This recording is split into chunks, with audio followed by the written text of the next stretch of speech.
In this video, I'll be sharing with you a requested tutorial from my group on how to cut this stylish wrap gown with pleats or gathers at the lower part. I'm going to cut this pattern in a miniature form because cutting this on a pattern paper will take a lot of pattern paper, so I'll do an illustration of this. So first, let's say this is my shoulder to bust line, and I'll be using the next line as my shoulder to under bust line.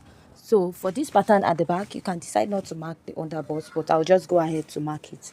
Now, after marking this, I'll mark the shoulder to waist line. Now, the next step is to mark your hip point. So to get your hip point is about 7 inches after your waistline. If you're a much taller person, use 8 inches. Now, this pattern paper is the full length of this dress. Let's say it's the full length of this dress, and I'm going to go ahead to draw out a straight line on that part. Now, after I'm done outlining that, I'll just go ahead to label this as bust, under bust, waist, hip point, and gown length, right?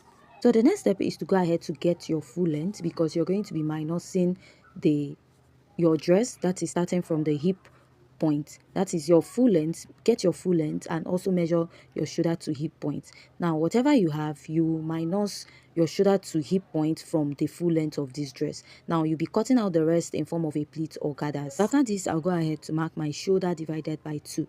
Now, from this point, you add half inch because you're adding a sleeve to it. Come down by 1 inch for your shoulder slope and mark your basic neckline of 3 by 1 inch. So after marking this, I'm going to place my ruler and I will connect. The next step is to connect from my shoulder slant to my neckline. Now, after marking this, you're going to find your chest line. To get that is your bust circumference divided by 6 plus 1.5 inches, and I'll draw a straight line. So we are working on a miniature pattern. Now, you mark back what you have on your shoulder, which is your shoulder divided by 2 plus half inch, because this dress has a sleeve. Now, at the armhole, you're going to divide what you have there into 2 equal parts, come out by half inch. On the chest line, you will mark your bust circumference divided by 4. Now, connect from your bust circumference divided by 4 to the half inch at the armhole and to the upper part. Please sorry for the noise at the background of this video. It is actually coming from my neighbors.